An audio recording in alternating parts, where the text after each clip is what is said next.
tu veux. Mais alors bonjour, je suis Karim Slama, humoriste, et je suis dans la libre antenne de Radio People. Salut Karim. C'est magnifique, ça commence bien, ça donne le ton finalement. Pour Tu m'as donné le texte, alors c'était oui. plus facile. Hein. Et puis l'amitié est là, donc on se lâche et tout, c'est la libre antenne. Donc en toute liberté, on va faire connaissance avec toi dans cette émission parce que c'est très important, parce que dans ce paysage médiatico, humoristico, politico, bref, éco. Et astico, et... Anco, tu fais partie des grands de cette belle Suisse. Et tout, une famille relativement modeste, avec un papa qui était agent d'assurance, une maman qui tenait un kiosque à une époque quand j'avais 3 ans, et puis des sœurs, surtout ça je pense qui a marqué ma famille, c'est que des sœurs beaucoup plus grandes que moi, de 12 et 14 ans, de plus que moi. Et donc du coup, qui sont parties quand moi j'avais 5 ans. On a failli s'installer en Tunisie, Brèche, où mes sœurs avaient fini leur formation, et moi, fini mon école enfantine, donc possibilité de commencer une scolarité en Tunisie, rêve de mon père, de retourner au pays et tout ça. Changement de... Mais né où ici? Moi, je suis né à Lausanne. D'accord, Lausanne. Ouais. Mes sœurs en Suisse allemande et tout ça, ouais. Et puis on a vécu à Renan, zone populaire et tout ça. Puis bah voilà, à un moment, on a failli partir. Et mon père a changé d'avis. Comment ça a été expliqué ça? T'avais quel âge? 5 ans? 5 ans, ouais. Voilà. Comment ça a été expliqué? Comment ça a été démontré? Comment on t'a dit tout d'un coup, on va peut-être faire un grand voyage et tout? Est-ce qu'ils t'en ont parlé d'abord? Oui, ils m'en ont parlé en me disant que ça allait être chouette, que j'allais rentrer dans une école française, et puis qu'on parlerait français, et puis voilà, que maintenant, avec le recul, ça me semblait tout à fait normal, avec une petite crainte peut-être, mais j'y allais en toute confiance. C'est des vacances d'abord dans ma famille, enfin la famille de mon père, pas toujours très rigolote parce que c'était pas au bord de la mer. Des fois c'était à l'hôtel, des fois c'était plutôt dans la famille. Je m'ennuyais beaucoup, je comprenais pas ce qu'ils racontaient. Donc voilà, c'est surtout un peu comme certains vivent l'Espagne ou l'Italie, on va dans la famille. Sauf que les moyens de communication n'étaient pas toujours très évidents avec eux. Parce qu'ils parlaient arabe? Arabe et peu français, ouais. Cette tranche de ma famille-là. D'autres parlaient mieux français, etc. Et moi, j'ai toujours eu de la peine avec ça. Et donc, du coup, j'ai toujours eu un œil très critique par rapport à ça. Je pense que je peux vraiment compter les amis sur les 2 doigts de la main en Tunisie.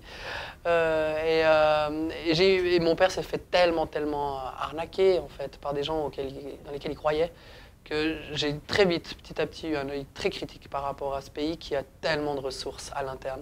Humainement, il y a des gens magnifiques, et c'est les gens magnifiques qui sont heureux et qui ont envie d'investir dans leur propre pays qui sont très forts. C'est eux la force de ce pays-là. Voilà, il admirait ce personnage politique, et donc voilà, il était en Suisse. Mon père a été parfois plus suisse que d'autres. Et ça, par rapport à son retour, par rapport à son pays, ces deux cultures. Alors en lui, comment il se sent? Compliqué parfois. Entrechoqué, compliqué parfois. Le regard de la famille à l'extérieur, que va penser la famille?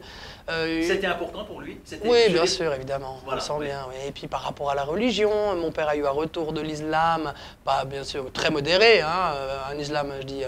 Une spiritualité personnelle, sans nous emmerder à nous. Sans imposer? Sans imposer, non. Voilà. Non, parce que ma mère a une grande force, c'est qu'elle a toujours dit qu'elle refuserait de se convertir, qu'elle resterait catholique.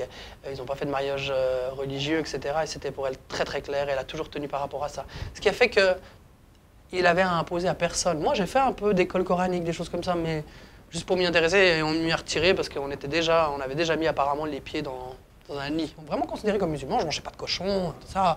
Je faisais pas de prière, mais je mangeais pas de cochon, c'était péché et tout. Et voilà, c'était une culture, j'étais fier de dire que j'étais tunisien. Et puis, il y a eu un vrai changement. Les copains, à ce moment-là? Aucun problème. Aucun problème. Ouais. Ça a commencé à se compliquer à la première guerre du Golfe. Là, j'avais 15 ans. Tout à coup, il y avait un constat qui s'était fait dans la classe. Ouais, de toute façon, c'est toujours les Arabes qui sont en guerre. C'était devenu la première généralité. Waouh!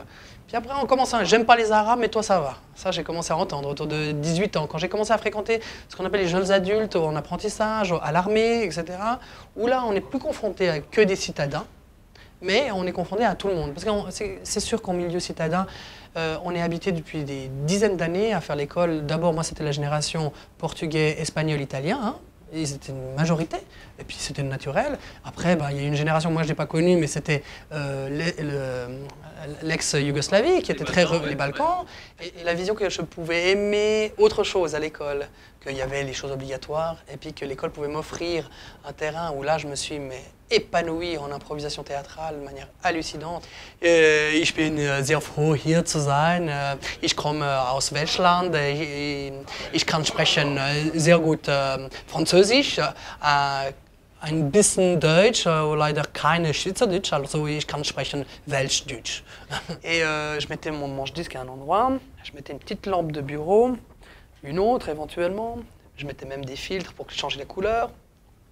Je prenais des classeurs pour faire des gradins, je créais des gradins, plusieurs gradins, je mettais des coulisses avec des BD et tout ça. Puis après, j'allais chercher avec des Playmobil l'entrée des artistes et ça. Je mettais la musique d'abord, la lumière, je l'allumais, je faisais rentrer l'artiste, numéro de cirque, souvent du cirque, tac, tac, tac, musique, applaudissements. Je faisais déjà ce genre de choses quand j'avais 5-6 ans. En tant que Karim Slama, je pourrais le dire, il n'y a aucun souci avec ça parce que Charlie Hebdo n'est pas quelque chose qui me déboctait. Et puis moi-même, j'ai mis sur ma page Facebook la fameuse image où Mohamed disait c'est dur d'être aimé par des cons. Je trouve, et en plus, c'est se cacher le visage, donc à la limite, pour moi, on ne dévoilait pas le visage. On manque d'empathie dans ce pays. Les gens dans ce pays, dans cette civilisation en général, hein, mais partout, en Extrême-Orient, n'importe où et en Europe, on manque d'empathie. On est incapable de se mettre à la place de l'autre. Se mettre à la place de l'autre, c'est comprendre que pour certains musulmans, c'est grave de voir le prophète.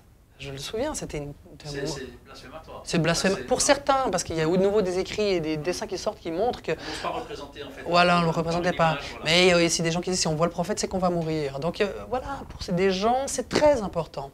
Sirnomo komili souli نوصلي بريح ريفي حلي يظل حرق نحرق ملي نحرق دلب الشكرون حبريدي دي بلي بونجور لي ريطور